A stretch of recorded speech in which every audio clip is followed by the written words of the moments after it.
Hey, what's going on everyone? It's Justin here, and today I've got the quick review for you of the Apple TV 2015 4th generation. And in this video I want to outline the new changes to the Apple TV and what the experience in general is like when compared to owning a previous generation Apple TV. Personally for me that was the 3rd generation, and that is now heavily discounted, so the question will come to whether or not the new Apple TV is worth the money. So to start out with the specs, the Apple TV is powered by a 64-bit Apple A8 chip. It also comes in a 32 and 64GB non-expandable option that starts at $150 and goes up to $200. In addition to that, there's an HDMI 1.4 port, 802.11ac Wi-Fi support, Bluetooth 4.0, as well as an Ethernet port and IR receiver. It also has a USB-C port for service and support. And for the most part, when you compare it to the previous generation Apple TV, everything stays very similar aside from the fact that there is no optical audio port. Though you may notice the new Apple TV is reasonably larger than the previous generation. Personally, I was pretty stoked for a new Apple TV for quite some time, and the previous generation definitely served me well, but after quite a few years, it kind of got boring. But above that, the biggest reason why I was excited for a new Apple TV was 4K support, as I have two 4K TVs, two 4K monitors, and being a techie, pretty much everything I have and plan to buy in the future is going to be 4K. But with pretty much every other media streamer out there, including the Nvidia Shield, the Amazon TV, the Roku 4, having 4K support, it kind of didn't make sense to me why this Apple TV did not have 4K support. So I guess we're gonna have to wait for a mid-cycle update, kind of like what Apple did with the Apple TV 2nd to 3rd generation from 720p to 1080p. So that's just my short little rant about 4K, and let's go ahead and take a look at the new remote, which is pretty awesome. The new Apple TV remote looks really good in my opinion, and it is pretty functional as well. You can see it kind of has the iPod Touch design to it with the black Apple logo on the aluminum back, and it also charges with a lightning cable. It kind of has that two-tone look to it, and the bottom is going to be a huge fingerprint magnet, but the buttons you will find is a menu, a home button, a Siri button, the play pause, and the volume buttons. All of your other controls will be done using the trackpad on the top side of the remote. It also has a built-in gyroscope, so you could play some games on the Apple TV as well, which I'm going to demonstrate soon. The fact that it's Bluetooth supported is also great as well, so you can have your Apple TV stowed in a cabinet and still control it very easily. But one thing I kind of wish it had was a keyboard on the back, kind of like what I have on my Vizio TV remote, as that just speeds everything up, and I found typing on the Apple TV remote kind of a pain in the ass. So now giving you guys a walkthrough of the interface, I have to say the first time I booted it up or even saw it at the keynote, I fell in love with the way it looked. Everything just looks really clean, colorful, bright, and it's a huge improvement in terms of just the visual aspect compared to the previous generation Apple TV. The interface was crisp, smooth, and everything I needed was really easily accessible.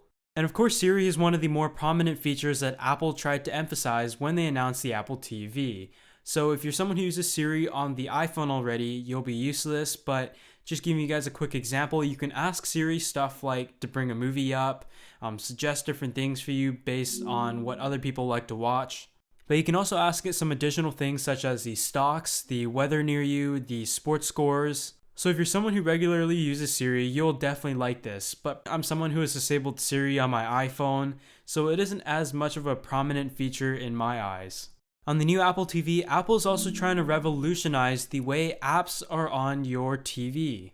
The same way they introduced apps onto smartphones and watchOS onto the Apple Watch. That being said, apps on media streamers are nothing new by any means. The fact that Apple has brought apps to a media streamer won't only benefit the owners who will take advantage of that, but for those who own other media streamers, it will more than likely bring a wave of apps to those as well. As Apple obviously has no problem bringing developers and encouraging them to make applications for their platforms, and upon launch there is actually a significant number of apps that are already ready to play or watch.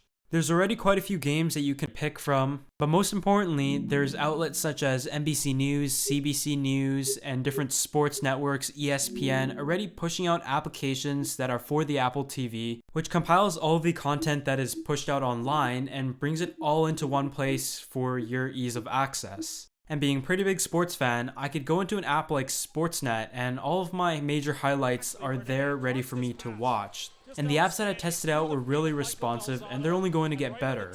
Though I have to mention, living in Canada and using the Canadian App Store, my options were somewhat limited, especially if you compare it to the American App Store. So hopefully that will continue to change, but I was already pretty happy with the app selection upon launch.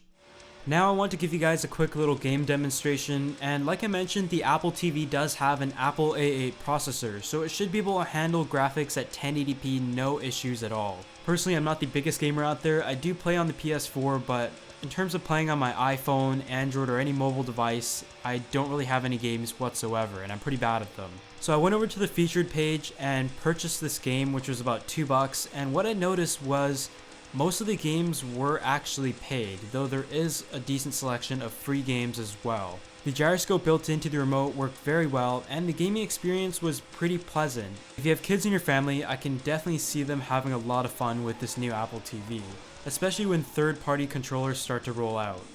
When it comes down to deciding whether you want to get a 32 or 64GB model, that really comes down to your personal use. In my case, I mostly stream content and wouldn't be downloading that many games, and the apps in general don't take up that much space at all. But if you're someone who will download a lot of movies to this thing and also play a lot of games, then the extra $50 will be worth it for you, but I think most people will be going for the 32GB model. But you have to keep in mind that this is non-expandable storage.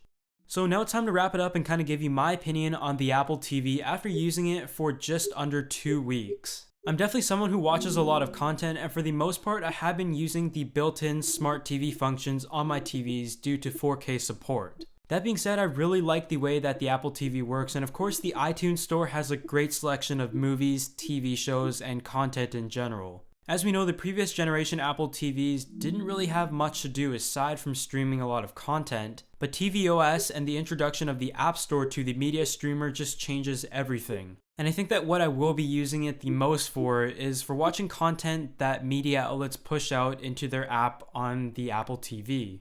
In terms of whether you should upgrade or even come out to purchase the Apple TV instead of, for example, an Nvidia Shield TV, it depends on what additional features you need beyond just streaming basic content such as Netflix and renting and downloading movies and TV shows. With most people consuming content from Netflix and YouTube nowadays, and how most of the TVs you buy on the market today are smart TVs that allow you to access these major outlets, the advantage of having an Apple TV is that it compiles everything into one place and simplifies all of your personalized needs and makes it easy for you to access. If you're someone who will take advantage of these apps, then the Apple TV is definitely going to be worth it for you. But if you're just planning to stream media, you might as well go out and purchase the previous generation Apple TV, which is now heavily discounted. And once again, I state I'm pretty disappointed that this does not have 4K support, as it is Apple's media streamer of the future regardless of whether or not there is adequate 4K content at this time. But other than that, I hope you guys enjoyed this review of the Apple TV 4th generation, and if you did, be sure to hit that like button as it helps the channel out a bunch, and I'll see you all in the next video.